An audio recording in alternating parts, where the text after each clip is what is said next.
El discípulo a quien amaba Jesús. El discípulo a quien amaba Jesús, el mismo que en la cena se había recostado al lado de él. Juan 21:20. Nuestro Señor amaba a todos sus discípulos, según este texto, como había amado a los suyos que estaban en el mundo, los amó hasta el fin. Dijo a todos los apóstoles: ya no os llamaré siervos, porque el siervo no sabe lo que hace su Señor, pero os he llamado amigos, porque todas las cosas que oí de mi Padre os las he dado a conocer. Y no obstante, en el interior de ese círculo de amor había un recóndito lugar donde el amado Juan había recibido el permiso de morar. Sobre la montaña del amor del Salvador había una cima un poco más elevada que el resto del monte, y allí a Juan se le permitía estar muy cerca de su Señor.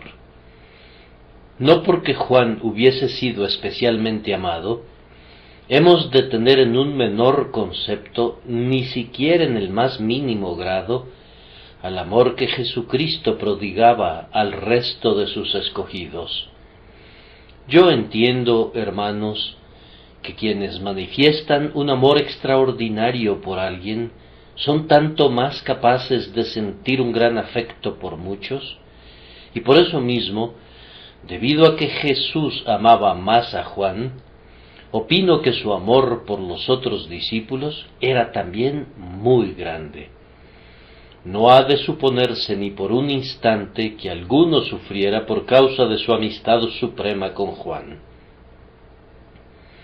Juan fue engrandecido, pero ellos no se vieron empequeñecidos, sino engrandecidos con él. Todos los creyentes son los objetos amados de la elección del Salvador. Son la compra hecha con su sangre, su porción y su herencia, son las joyas de su corona.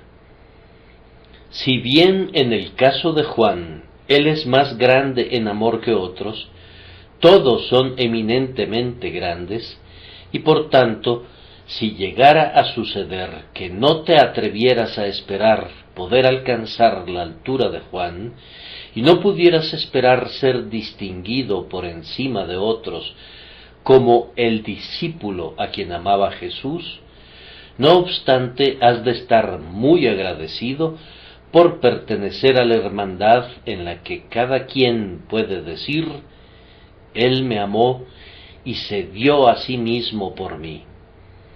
Si no igualas a los tres primeros, debes sentirte feliz de pertenecer al ejército de los que siguen al Hijo de David.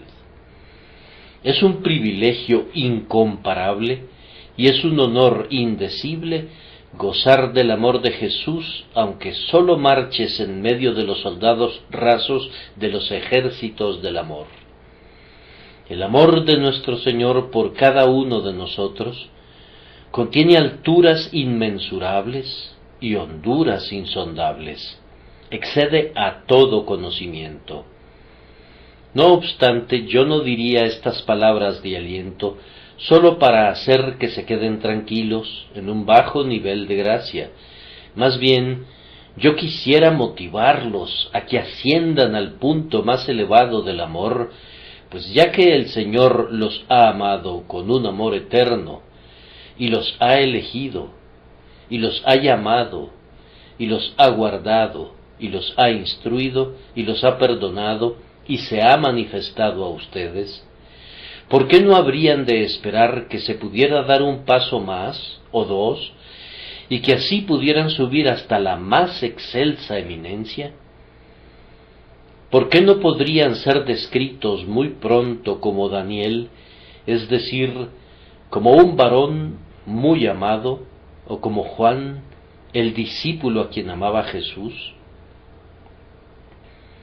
Ser amado como Juan lo fue, con un amor especial, es la forma más recóndita de esa misma gracia con la cual han sido favorecidos todos los creyentes.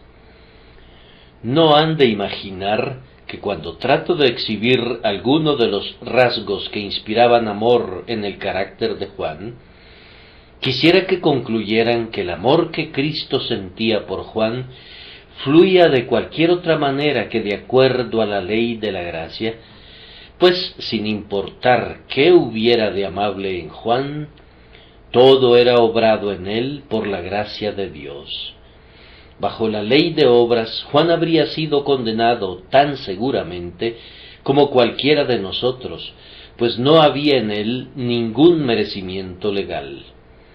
Así como la gracia escoge al más vil pecador de entre los impíos, así también esa gracia distinguió a Juan. Aunque pudiera admitirse que había ciertas características naturales que lo hacían afable, con todo, Dios es el creador de todo lo que es estimable en el hombre, y no fue sino hasta que lo natural hubo sido transformado y transfigurado por la gracia en lo espiritual, que esas cosas se volvieron el objeto de la complacencia de Cristo Jesús. Hermanos, nosotros no decimos hoy que Juan fuera amado por sus obras, ni que tuviera un lugar prominente en el corazón de Cristo sobre la base del mérito personal, algo de lo que pudiera gloriarse.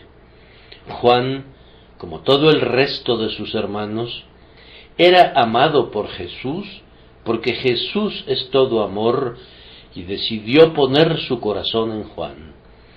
Nuestro Señor ejerció una soberanía de amor y escogió a Juan por causa de su propio nombre, y sin embargo, al mismo tiempo, mucho fue creado en Juan que lo convertía en un objeto idóneo para el amor de Cristo. El amor de Jesús fue derramado en abundancia en el corazón de Juan, y así el propio Juan se volvió fragante con aromas deleitosos. Todo fue por gracia. La suposición de cualquier otra cosa está fuera de lugar. Yo considero esta especial forma del amor de nuestro Señor como uno de esos dones mejores que se nos indica que hemos de procurar con avidez. Pero es enfáticamente un don, y no un salario o un artículo comprable. El amor no se compra, no habla nunca de precio o derecho. Su atmósfera es de un favor gratuito. Si diese el hombre todos los bienes de su casa por este amor, de cierto lo menospreciarían. El más supremo amor ha de buscarse, entonces, siguiendo la analogía de la gracia, como los hombres que tienen gracia buscan mayor gracia, y no como los legalistas que intercambian y regatean conforme a recompensa y merecimiento.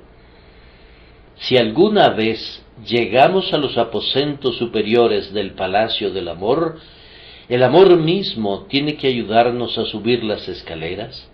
Sí, y tiene que convertirse en la escalera misma para nuestros pies dispuestos. Oh, que contemos con la ayuda del Espíritu Santo mientras hablamos sobre este tema. Y ahora, queridos amigos, para acercarnos más al texto, primero consideremos el nombre mismo, el discípulo a quien amaba Jesús. Nuestra primera observación al respecto es que es un nombre que Juan se da a sí mismo. Creo que lo repite 5 veces. Ningún otro escritor llama a Juan el discípulo a quien amaba Jesús. Juan es, entonces, quien se ha puesto ese sobrenombre, y todos los escritores de la antigüedad lo reconocen bajo ese título. Sin embargo, no sospechen que sufriera de egoísmo. Es uno de esos casos en los que el egoísmo está completamente fuera de duda.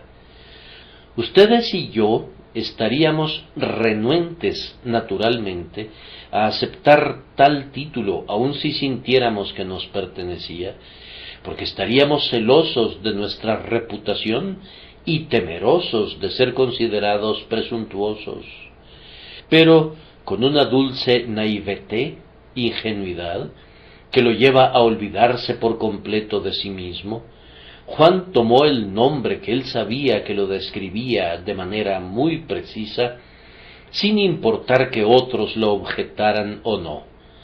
Lejos de haber algún orgullo involucrado en ello, muestra simplemente la sencillez de su espíritu, la apertura, la transparencia de su carácter y su completo olvido de sí mismo. Sabiendo que se trataba de la verdad, no duda en decirla. Estaba seguro de que lo amaba más que a otros, y aunque se sorprendía por ello más de lo que se hubiera sorprendido cualquier otro, con todo, se regocijaba tanto en ese hecho que no podía evitar publicarlo sin importar cuáles pudieran ser las consecuencias que para él mismo pudieran darse. A menudo hay bastante más orgullo en dejar de dar testimonio de lo que Dios ha hecho por nosotros que en darlo. Todo depende del espíritu que nos mueva. He oído a un hermano hablar con la más profunda humildad, pero con plena seguridad del amor divino, y mientras algunos pensaban que era presuntuoso, yo he sentido en mi interior que su categórico testimonio era perfectamente consistente con la más profunda humildad, y que era su sencilla modestia la que lo hacía olvidarse por completo de sí mismo, como para correr el riesgo de ser considerado exagerado y egoísta. Estaba pensando en cómo glorificaría a Dios, y la apariencia de glorificarse a sí mismo no lo alarmaba, pues se había olvidado de sí mismo en su Señor. Yo desearía que pudiéramos soportar que se rían de nosotros, como si fuéramos orgullosos por causa de nuestro Señor. No tendremos nunca el nombre de Juan hasta que, como Juan, nos atrevamos a llevarlo sin ningún rubor. Es un nombre tras el cual se oculta Juan. Es muy cauteloso de no mencionar a Juan. Habla de otro discípulo, y de el otro discípulo, y luego de el discípulo a quien amaba Jesús. Estos son los nombres con los cuales quería viajar de incógnito a través de su propio evangelio. Sin embargo, nosotros lo descubrimos, pues el disfraz es demasiado tenue, pero aún así Juan tiene la intención de ocultarse detrás de su Salvador. Lleva el amor de su Maestro como un velo, aunque resulta ser un velo de luz. Pudo haberse llamado, si así lo hubiera decidido, el discípulo que contempló visiones de Dios, pero prefiere hablar de amor antes que de profecía. En la iglesia primitiva encontramos escritos concernientes a él, en los que es nombrado el discípulo que se recostaba en el pecho de Jesús, y eso lo menciona él mismo en nuestro texto. Pudo llamarse el discípulo que escribió uno de los evangelios, o el discípulo que más conocía del propio corazón de Cristo que cualquier otro, pero Juan le da la preferencia al amor. No es el discípulo que hiciera cualquier cosa, sino el que recibía amor de Jesús, y él no es ese discípulo que amaba a Jesús, sino a quien amaba a Jesús. Juan es el varón con la máscara de plata, pero nosotros conocemos al hombre y sus comunicados, y le oímos decir: nosotros hemos conocido y creído el amor que Dios tiene para con nosotros. Dios es amor, y el que permanece en amor, permanece en Dios, y Dios en él. El nombre que estamos considerando es un nombre con el que Juan se sentía muy a gusto. Ningún otro título le describiría tan bien. Su propio nombre, Juan, significa el don de Dios, y él era un don precioso de Dios el Padre para su Hijo sufriente, y un gran consuelo para el Salvador durante los años de su residencia entre los hombres. Jesús sin duda lo consideraba su Jonatán, su Juan, su don de Dios, y lo atesoraba como tal. Pero Juan no piensa tanto en ser de algún servicio para su Señor, como en lo que su Señor había sido para él. Él se llama a sí mismo el discípulo a quien amaba Jesús, porque reconocía la deleitable obligación que brota del gran amor y deseaba estar siempre bajo su regia influencia. Él miraba al amor de Jesús como la fuente y la raíz de todo lo que había en él que era agraciado y encomiable. Si tenía alguna valentía, si tenía alguna fidelidad, si tenía alguna profundidad de conocimiento, era porque Jesús había generado en él el amor por todas esas cosas. Todas las fragantes flores que florecían en el huerto de su corazón fueron plantadas allí por la mano del amor de Cristo, así que cuando se llamó a sí mismo el discípulo a quien amaba Jesús, sentía que había ido a la raíz y al fondo del asunto y que había explicado la principal razón de ser lo que era. Ese nombre de cariño era muy precioso para él porque evocaba los recuerdos más luminosos de toda su vida. Esos cortos años en los que había estado con Jesús debieron de ser considerados por él en su vejez con gran embelesamiento como la corona y gloria de su existencia terrenal. No me sorprende que viera a Cristo de nuevo en Patmos, después de haberle visto en Palestina como le vio, pues tales visiones son muy propensas a repetirse. Tales visiones, digo, pues la visión de Juan de su Señor no era una visión ordinaria. Hay a veces un eco de las visiones, así como lo hay de los sonidos, y aquel que vio al Señor con el ojo de águila de Juan, con su ojo interior asentado en lo profundo, era el varón que tenía mayor probabilidad en todo el mundo de verle repetidamente en visión, tal como le vio en medio de las rocas del mar Egeo. Todos los recuerdos de la mejor parte de su vida fueron despertados por el nombre que ostentaba, y mediante ese poder renovaba a menudo la íntima comunión con el Cristo viviente que había tenido lugar durante los horrores de la crucifixión y que había durado hasta el fin de sus días. Ese nombre encantador puso a repicar todas las campanas de su alma. ¿Acaso no suena muy musical? El discípulo a quien amaba Jesús. Ese nombre era un potente resorte que le impulsaba a la acción mientras viviera. ¿Cómo podría traicionar a aquel que le había amado tanto? ¿Cómo podría rehusar dar testimonio del Evangelio del Salvador que le había amado tanto? ¿Cuántas leguas de viaje podrían ser demasiado largas para los pies de ese discípulo a quien Jesús amaba? ¿Qué turbas de hombres crueles podrían intimidar el corazón del discípulo a quien Jesús amaba? ¿Qué forma de destierro o de muerte podrían desalentar a aquel a quien Jesús amaba? No, a partir de entonces, en el poder de ese nombre, Juan se vuelve osado y fiel y sirve a su amoroso amigo con todo su corazón.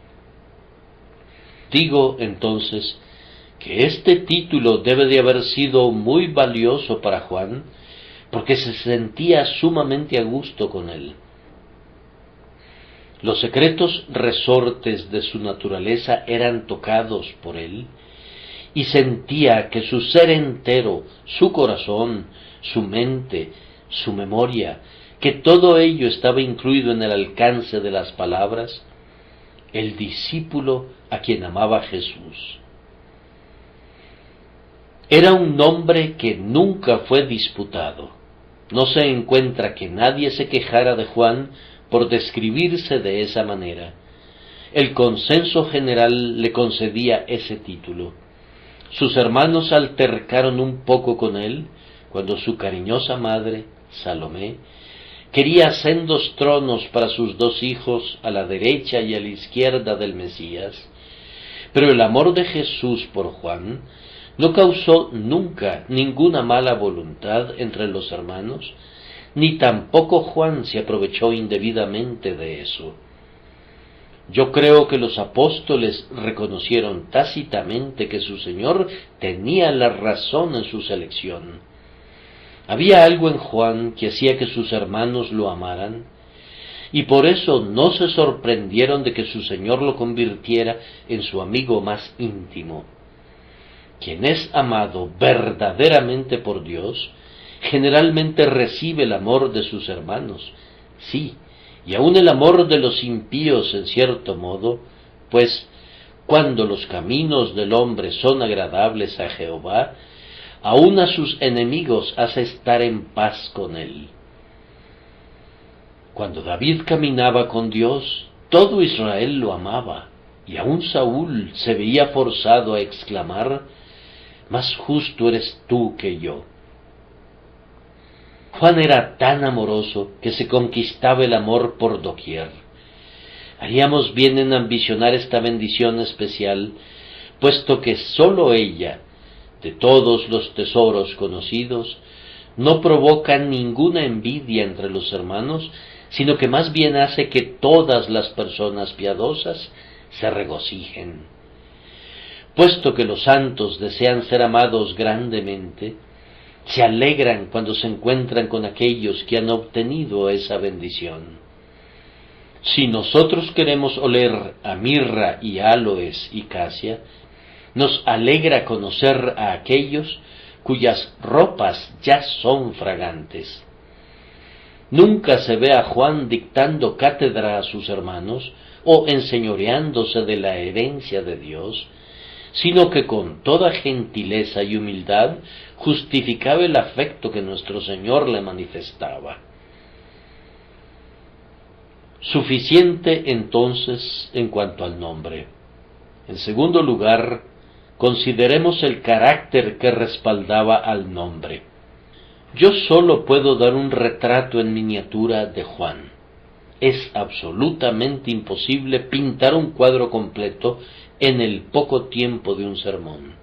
Y ciertamente, yo no soy tan buen artista como para lograrlo, aun si intentara realizar la tarea.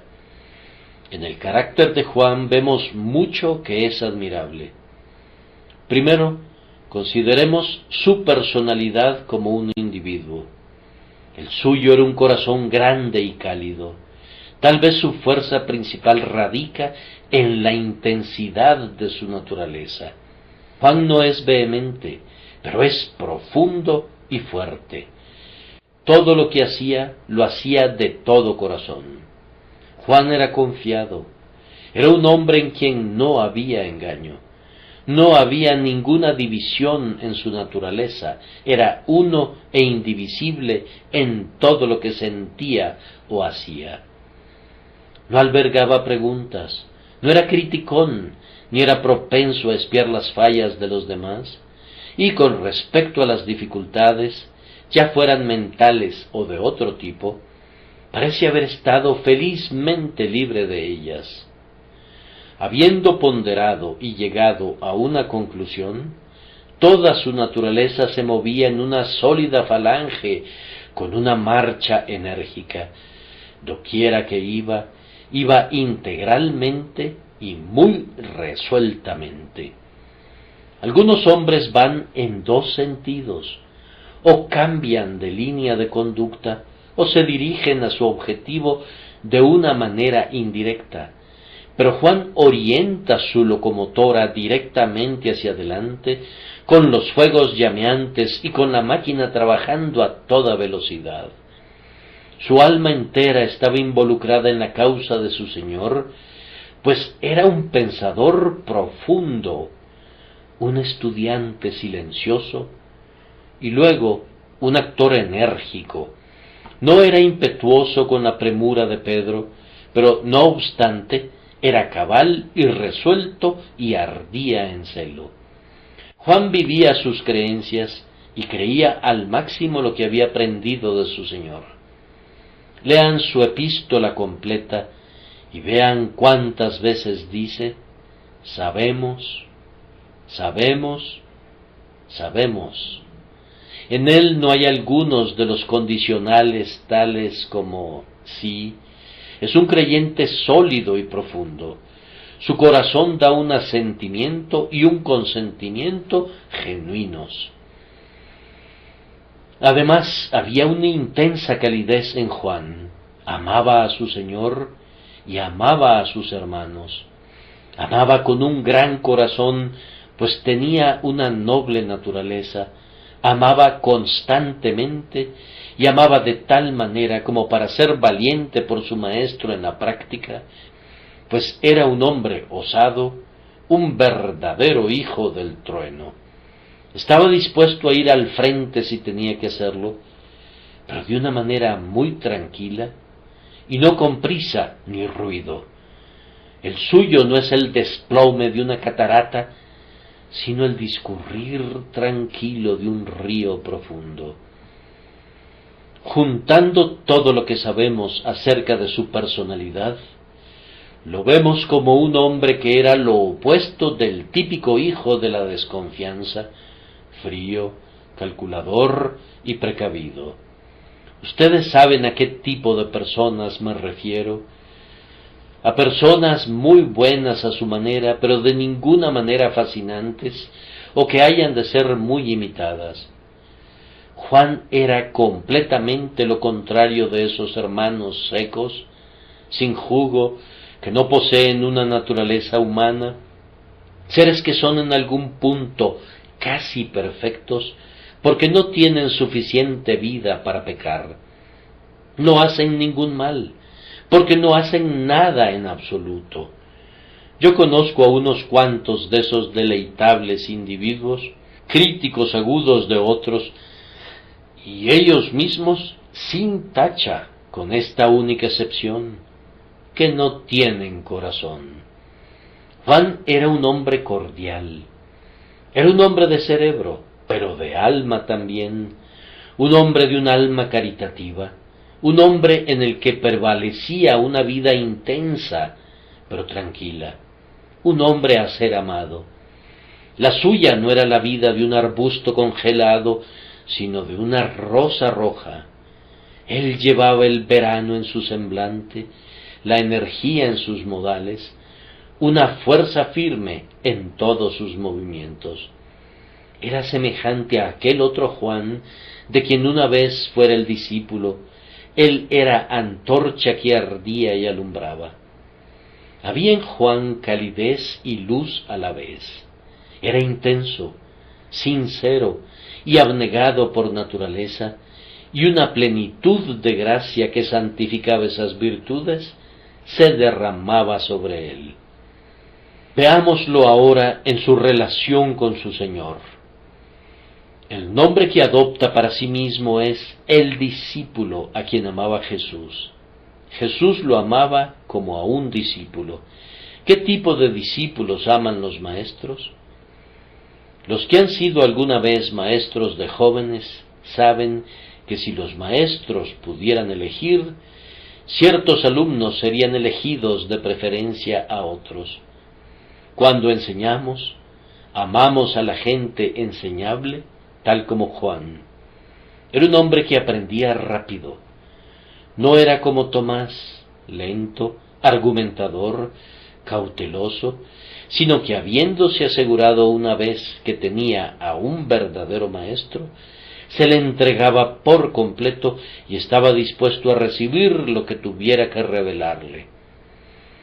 Juan era un discípulo de mirada muy perspicaz que penetraba en el alma de la enseñanza de su instructor. Su emblema en la iglesia primitiva era un águila, el águila que se remonta pero también el águila que ve a la distancia. Juan veía el significado espiritual de los tipos y los emblemas.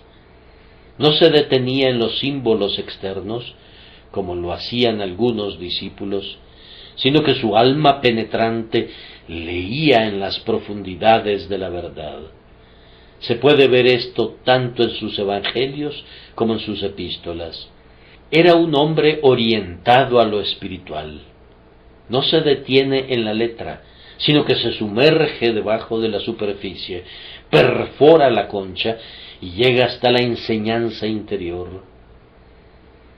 Su primer maestro fue Juan el Bautista, y fue tan buen discípulo que fue el primero en dejar a su maestro. Tú sugieres que eso no demuestra que fuera un buen discípulo. Ciertamente sí lo demostraba, pues el propósito del Bautista era enviar a sus seguidores a Jesús. El Bautista dijo: «He aquí el Cordero de Dios que quita el pecado del mundo», y Juan era un seguidor tan aventajado del precursor que inmediatamente siguió al propio Señor, a quien el precursor le había presentado. Esto lo hizo sin ninguna sacudida violenta. Su progreso fue natural y consistente. Pablo vino a Jesús con un gran sobresalto y un inesperado giro cuando se vio en peligro en el camino a Damasco. Pero Juan se deslizó suavemente hasta el Bautista y luego desde el Bautista hasta Jesús. No era obstinado ni tampoco débil, sino que era dócil y por eso progresaba constantemente en su aprendizaje. Él es el tipo de discípulos que un maestro invariablemente ama, y por tanto Juan era el discípulo a quien amaba Jesús. Juan estaba lleno de fe para aceptar la enseñanza que recibía. La creía, y la creía real e íntegramente. No creía como lo hacen algunas personas, con la punta de los dedos del entendimiento, sino que sujetaba la verdad con ambas manos, la albergaba en su corazón y permitía que fluyera desde ese centro y que saturara su ser entero. Era un creyente en lo más íntimo de su alma. Cuando vio la sangre y el agua que brotaban desde la cruz y los lienzos enrollados en el sepulcro, vio y creyó. Su fe generó en él un amor sólido y duradero, pues la fe obra por amor. Él creía en su maestro de una manera dulcemente familiar. En el amor no hay temor, sino que el perfecto amor echa fuera el temor. Un discípulo confiado y entregado de esa manera, con seguridad será amado por su maestro. Juan tenía una gran receptividad, absorbía todo lo que se le enseñaba. Era como el vellón de Gedeón, listo para ser remojado con el rocío del cielo. Su naturaleza entera absorbía la verdad que es en Jesús. No hablaba mucho. Yo pensaría que más bien era un discípulo callado. Hablaba tan poco que sólo tenemos una expresión suya registrada en los evangelios. Vamos, dirá alguien, yo recuerdo 2 o 3 participaciones. ¿Me estás recordando que él preguntó si podía sentarse a la diestra de Cristo? No he olvidado esa petición, pero yo te respondo que fue su madre, Salomé, quien habló en aquella ocasión. Tú me dices también que en la cena Juan preguntó: Señor, ¿quién es? Sí, pero fue Pedro quien puso esa pregunta en su boca. La única declaración que yo recuerde en el Evangelio, que era genuinamente de Juan, fue junto al mar de Tiberias, cuando le dijo a Pedro: ¡Es el Señor! Ese fue un pequeño discurso muy significativo, un reconocimiento de su Señor que el vivaz ojo del amor hace con seguridad. Aquel que vivía más cerca de Jesús podía discernirlo mejor cuando estaba en la costa, Es el Señor, es la alegre exclamación del amor que se llena de júbilo al ver a su amado. Habría podido servirle a Juan como su lema: es el Señor. Oh, que fuéramos capaces, en medio de la oscuridad y de la agitación, de discernir al Salvador y de regocijarnos en su presencia. Bienaventurados los de limpio corazón, porque ellos verán a Dios, y el discípulo amado era uno de esos. Un rasgo grandioso del carácter de Juan como discípulo era su intenso amor por su maestro. No sólo recibía la verdad, sino que recibía al maestro mismo. Yo entiendo que la proclividad a las fallas en un hombre a menudo revela más su corazón que sus virtudes. La observación que hago pudiera parecer extraña, pero es válida. Un corazón verdadero puede ser visto tanto en su debilidad como en su excelencia. ¿Cuáles eran los puntos débiles de Juan, según dirían algunos? En una ocasión fue intolerante. Ciertas personas estaban echando fuera demonios, y él se los impidió porque no seguían a los discípulos. Ahora bien, esa intolerancia, indebida como era, brotaba del amor por su Señor, pues temía que esos intrusos se constituyeran en rivales de su Señor y quería que se sometieran al gobierno de su amado Jesús. En otra ocasión, los samaritanos no querían recibirlos, y él le pidió a su maestro que hiciera descender fuego del cielo sobre ellos. Uno no lo encomia, pero aún así fue el amor a Jesús lo que le hizo indignarse ante su conducta poco generosa para con su mejor amigo. Se sentía tan indignado de que los hombres no atendieran al Salvador que había venido al mundo para bendecirlos, que quería hacer descender fuego del cielo. Eso demostraba su amor ardiente por Jesús. Incluso cuando su madre pidió que él y su hermano se sentaran sobre sendos tronos a la derecha y a la izquierda de Cristo, era una profunda y razonada fe en Jesús la que había sugerido eso. Su idea de honor y gloria estaba ligada a Jesús. Si cede a la ambición, es por una ambición de reinar con el despreciado Galileo. No quiere un trono a menos que sea al lado de su líder. Además, cuánta fe había en esa petición. Yo no voy a justificarla, pero voy a decir algo para moderar su condenación.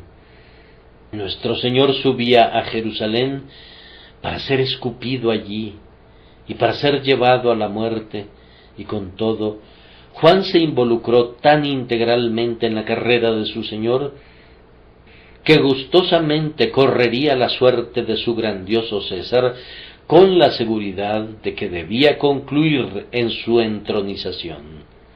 Está dispuesto, dice, a ser bautizado con su bautismo y a beber de la copa. Él solo pide ser partícipe con Jesús en todas las cosas. Tal como dice un buen escritor, a uno le recuerda la valentía del ciudadano romano, el cual, cuando Roma había caído en manos del enemigo, compró una casa dentro de los muros. Juan solicita heroicamente un trono al lado de uno que estaba a punto de morir en la cruz, pues estaba convencido de que él triunfaría. Cuando la causa y el reino de Cristo parecían a punto de extinguirse, con todo, tan entregado estaba Juan a su fe en Dios y a su amor por su amado Señor, que su más excelsa ambición era estar aún con Jesús y participar con Él en todo lo que haría y sería. Entonces, ustedes ven que en todo momento amó a su Señor con todo su corazón, y por consiguiente Jesucristo lo amó. O déjenme decirlo a la inversa, el Señor amó a Juan, y por tanto, Juan amó al Señor Jesús. Es su propia explicación del hecho. Nosotros le amamos a Él porque Él nos amó primero. Debo pedirles que miren una vez más a Juan como una persona instruida. Fue un discípulo amado y permaneció siendo un discípulo, pero su conocimiento creció más y más, y en esa condición yo diría de Juan que sin duda nuestro Señor Jesús le amó debido a la ternura que fue propiciada por la gracia en su natural calidez. Cuán tierno fue con Pedro después de la grave caída del apóstol, pues muy de mañana Juan fue con él al sepulcro. Fue el hombre que restauró al que había caído. Era tan tierno que nuestro Señor no le dijo a Juan: apacienta a mis corderos, pues sabía que lo haría con toda seguridad. Y ni siquiera le dijo: pastorea mis ovejas, como le dijo a Pedro, pues sabía que lo haría partiendo de los instintos de su amorosa naturaleza.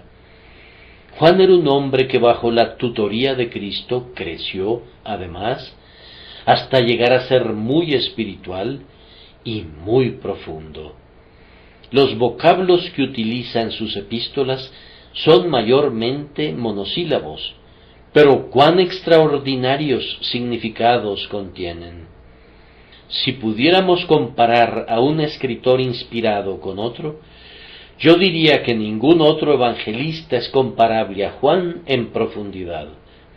Los otros evangelistas nos dan los milagros de Cristo y algunos de sus sermones, pero sus discursos profundos y su oración sin par están reservados para ese discípulo a quien amaba Jesús. Donde están involucradas las cosas profundas de Dios, allí está Juan, con sublime sencillez de expresión, declarándonos las cosas que él ha gustado y palpado. De todos los discípulos, Juan es el que más se asemeja a Cristo. Como reza el refrán popular, tal para cual, Jesús amaba al discípulo por lo que veía de él mismo en Juan, creado por su gracia. Pienso que así verán que, sin suponer que Juan tuviera algún mérito, había rasgos en su carácter como un discípulo y en su carácter como un varón educado y espiritual, que justificaban que nuestro Salvador le hiciera objeto de su más íntimo afecto. En tercer lugar, y muy brevemente, repasemos la vida que brotó de este extraordinario amor por Cristo. ¿Cómo fue la vida de Juan? Primero, fue una vida de íntima comunión. Juan estaba donde quiera que Cristo estaba. Él prescinde de otros discípulos, pero Pedro, Jacobo y Juan están presentes. Cuando todos los discípulos están sentados a la mesa, ni aun Pedro está más cerca del Señor Jesús, pero Juan está recostado cerca del pecho de Jesús. Su trato era muy cercano y especial. Jesús y Juan eran una nueva versión de David y Jonatán. Si tú eres un varón muy amado, vivirás en Jesús y tu comunión será con él día a día. La de Juan era una vida de una especial instrucción. Le fueron enseñadas cosas que nadie más sabía, pues no se podrían soportar. En la etapa final de su vida fue favorecido con visiones tales que ni siquiera Pablo, que en nada había sido inferior a aquellos grandes apóstoles, había visto jamás. Debido a la grandeza del amor de su Señor por Juan, Él le mostró cosas futuras y alzó el velo para que pudiera ver el reino y la gloria. Quienes aman mucho, verán mucho. Los que más entregan sus corazones a la doctrina, aprenderán más. A partir de entonces Juan se convirtió en un hombre en cuya vida había una asombrosa profundidad. Si bien como regla no había dicho mucho mientras su Señor estuvo con él, estaba absorbiéndolo todo para un uso futuro. Vivía una vida interior. Era un hijo del trueno y podía tronar valientemente la verdad, porque, así como una nube de tormenta está cargada de electricidad, así Juan había acumulado la misteriosa fuerza de la vida, del amor y de la verdad de su Señor. Cuando por fin se manifestó, había en él una voz como la voz de Dios, había en él un arrollador poder de Dios, profundo y misterioso. ¡Qué relámpago es el Apocalipsis! ¡Qué terribles truenos duermen dentro de las copas y de las trompetas! La suya era una vida de poder divino debido al gran fuego que ardía en su interior. El suyo no era el resplandor que acompaña el estrépito de los espinos debajo de la olla, sino el fulgor de carbones en un horno cuando se funde toda la masa al rojo vivo. Juan es el rubí en medio de los 12. Brilla con una cálida brillantez que refleja el amor que Jesús prodigaba en él. De aquí que su vida fuera de especial utilidad. A él le fueron confiadas comisiones electas que involucraban un alto honor. El Señor le encargó una obra del tipo más tierno y delicado que me temo que no podría confiar a algunos de nosotros. Cuando el Redentor pendía moribundo del madero, vio que su madre estaba entre la muchedumbre y no la encomendó a Pedro, sino a Juan. Pedro se habría alegrado con el encargo, estoy seguro, y lo mismo habría hecho Tomás y también Jacobo, pero el Señor le dijo a Juan: «He ahí tu madre», y a su madre: «Mujer, he ahí tu hijo». Y desde aquella hora el discípulo la recibió en su casa.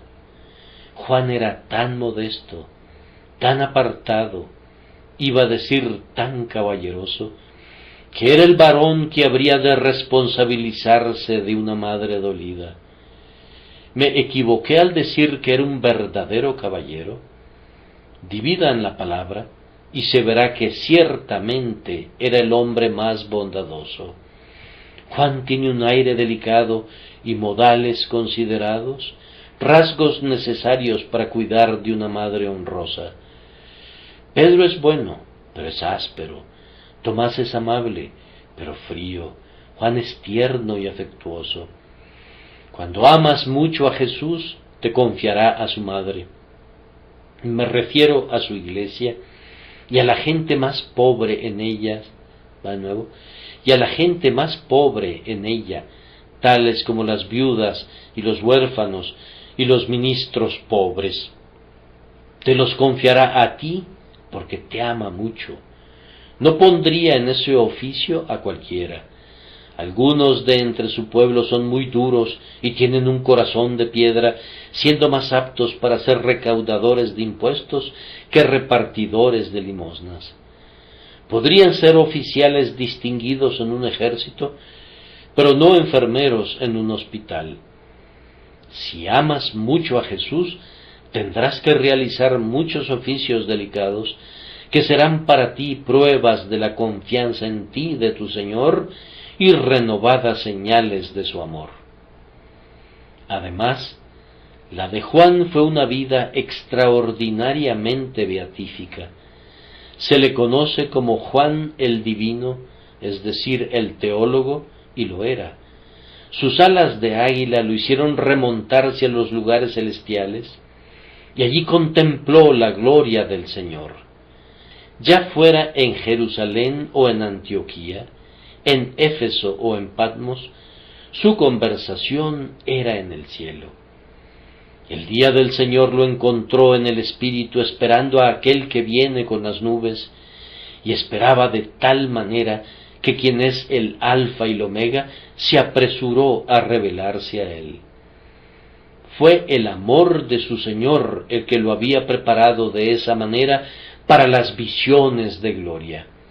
Si ese amor no hubiese encendido su propio amor como para sostenerlo fielmente al pie de la cruz a lo largo de toda la agonía, podría no haber sido nunca capaz de contemplar el trono.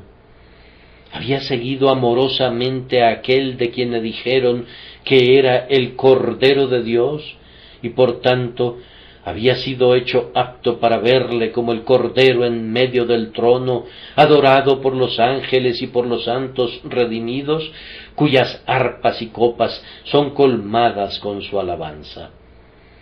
Oh, que nosotros también pudiéramos ser liberados de la rudeza de la tierra, y que pudiéramos remontarnos a la más pura atmósfera de las cosas espirituales y celestiales.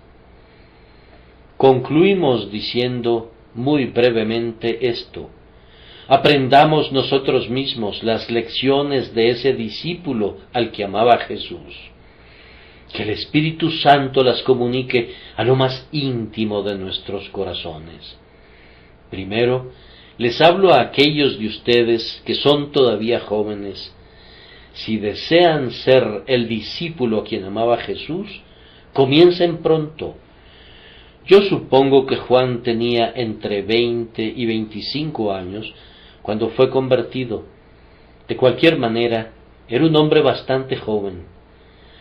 Todas las representaciones de él que han llegado hasta nosotros, si bien yo no les asigno ningún gran valor, coinciden en el hecho de su juventud. La piedad juvenil tiene la mayor oportunidad de convertirse en una piedad eminente. Si comienzas pronto a caminar con Cristo, mejorarás tu paso y el hábito crecerá en ti. El que es convertido en cristiano en los últimos años de su vida, difícilmente alcanzará el primero y más excelso grado por falta de tiempo y por la influencia limitante de los viejos hábitos. Pero quienes comienzan pronto son plantados en buen suelo, con una buena exposición al sol, y deben llegar a la madurez. Los soldados que se alistan temprano bajo el estandarte de nuestro David tienen la esperanza de convertirse en veteranos y de alcanzar a los 3 primeros. A continuación, si queremos ser como Juan en el hecho de ser amados por Cristo, hemos de entregar los mejores pensamientos de nuestro corazón a las cosas espirituales. Hermanos y hermanas, no se detengan en la ordenanza externa, antes bien, sumérjanse en su sentido interior. Nunca permitan que su alma, en el día del Señor, por ejemplo, esté feliz y agradecida simplemente porque fueron al lugar de adoración. Háganse la pregunta: ¿en verdad adoré? ¿Tuvo mi alma comunión con Dios? En la práctica de las 2 ordenanzas del bautismo y de la cena, no se contenten con la concha, sino busquen obtener el núcleo de su significado interno. No descansen a menos que el propio Espíritu de Dios more en su interior. Recuerden que la letra mata, el Espíritu es el que da vida. El Señor Jesucristo no se deleite en aquellos que gustan de anchas filacterias, ni de sacramentos multiplicados, ni de representaciones santas, ni de observancias supersticiosas. El Padre busca a los que le adoren en espíritu y en verdad. Si son espirituales, estarán entre aquellos que tienen la probabilidad de ser hombres grandemente amados. A continuación de eso, alimenten una santa calidez. No repriman sus emociones, ni congelen sus almas. Ustedes conocen la clase de hermanos que son dotados con un poder frigorífico. Cuando les das la mano, pensarías que habías sujetado un pescado, te corre un frío hasta el alma. Óyelos cantar. No puedes oírlos. Siéntate en una banca junto a ellos, y nunca oirás el blando siseo o murmullo que ellos llaman canto. Desde sus talleres se les puede oír a 1/4 de milla de distancia, pero si oran en la reunión, tienes que aguzar tus oídos. Ellos hacen cualquier servicio cristiano como si estuviesen trabajando a jornal para un mal capataz y por un bajo salario. Pero cuando entran al mundo, trabajan a destajo como si su amada vida estuviera en juego. Esos hermanos no pueden ser afectuosos. Nunca animan a un joven, pues tienen miedo de que un ponderado encomio pudiera exaltarlo por encima de toda medida. Un poco de ánimo ayudaría poderosamente a un joven que pugna, pero ellos no tienen ningún ánimo que ofrecer. Calculan y evalúan y se mueven prudentemente, pero minimizan cualquier cosa que sea parecida a una valiente confianza en Dios, tildándola de temeridad y locura. Que Dios nos conceda una abundante temeridad, digo, pues lo que los hombres consideran como imprudencia es una de las cosas más grandes bajo el cielo. El entusiasmo es un sentimiento que estos frigoríficos no soportan. Su canto es, como era en el principio, es ahora y será siempre, por los siglos de los siglos. Amén. Pero cualquier cosa como correr para alcanzar a Cristo y un apremio por las almas, no la entienden. Observen esto. Si siguen a esos hermanos a su hogar, descubrirán que tienen poco gozo en sí mismos y son causa de muy poca alegría para otros. Nunca están muy seguros de ser salvos, y si no están seguros de eso, podemos adivinar con facilidad que otras personas tampoco lo están. La fuerza que debería haberse invertido en un amor ardiente, la gastan en un pensamiento ansioso. Nacieron en el Polo Norte y viven en medio de una helada perpetua. Ni todas las pieles de la bahía de Hudson podrían calentarlos. En torno a ellos no ves las ricas flores tropicales que engalanan el corazón, en el que brilla el sol de justicia con rayos perpendiculares. Estos gélidos mortales no han atravesado nunca las soleadas regiones del amor celestial, donde las especias del santo deleite saturan todo el aire y donde hay manzanas de oro por todas partes que están al alcance de los corazones resplandecientes. Que el Señor nos lleve allí. Jesucristo ama a la gente cálida. Él no brilla nunca sobre un témpano de hielo, excepto para derretirlo. Su propia vida está tan llena de amor que su fuego santo enciende la misma llama en otros, y así tiene comunión con aquellos cuyos corazones arden por dentro. La aptitud para el amor es el amor. Para gozar del amor de Jesús tenemos que desbordar amor. Oren pidiendo un afecto sincero, ávido e intenso. Pongan sus corazones entre los carbones de enebro hasta que se derritan y resplandezcan. Querido hermano, si quieres ser el hombre a quien Jesús ama, cultiva un fuerte afecto y deja que tu naturaleza sea tierna y amable.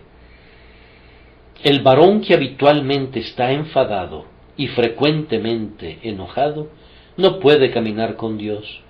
Un hombre de un temperamento irascible y enojón que nunca trata de controlarlo, o un hombre en quien hay un nocivo recuerdo de las injurias, como un fuego que arde en medio de las brasas, no puede ser el compañero y amigo de Jesús, cuyo espíritu es de un carácter opuesto.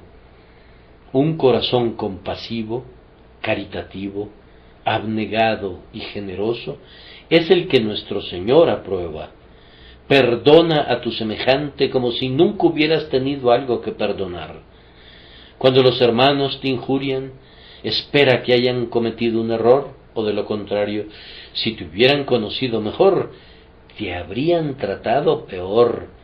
Ten tal mentalidad para con ellos que ni ofendas ni te sientas ofendido. Has de estar dispuesto a deponer no sólo tu comodidad, sino aún tu vida por los hermanos. Vive en el gozo de otros, tal como los santos lo hacen en el cielo. Ama a otros como para olvidar tus propias aflicciones. así te volverás un varón muy amado. Por último, que el Espíritu de Dios les ayude a elevarse a una condición beatífica. No sean miserables avaros o sórdidas lombrices de tierra. No sean cazadores de placeres ni buscadores de novedades. No pongan su afecto en esos juguetes infantiles que pronto serán inservibles. No sean ya más niños, sino hombres de Dios. Oh, que encuentren su gozo en Cristo, su riqueza en Cristo, su honor en Cristo, su todo en Cristo, pues eso es la paz. Estar en el mundo, pero no ser del mundo. Permanecer aquí como si fueras un ángel enviado del cielo para morar por un tiempo entre los hijos de los hombres, para hablarles del cielo y señalarles el camino. Eso es permanecer en el amor de Cristo, estar siempre listos a volar, estar esperando en puntas de pie la llamada para ir al cielo, esperar oír la trompeta que suene su nota de clarín, la trompeta de la venida de su Señor. Eso es tener comunión con Cristo. Suelten, se los ruego, las ataduras de este mundo, sujétense más firmemente al mundo venidero, pues así será derramado abundantemente el amor de Jesús en su interior. Arrojen su ancla hacia arriba, en el plácido mar del amor divino, y no la echen hacia abajo, como los marineros, en un océano turbulento. Ánclense en el trono eterno, y no se separen nunca, ni siquiera en el pensamiento del amor de Dios que es en Cristo Jesús nuestro Señor. Que sea el privilegio de ustedes y el mío, hermanos y hermanas, recostar nuestras cabezas en el pecho de Jesús hasta que apunte el día y huyan las sombras. Amén y amén.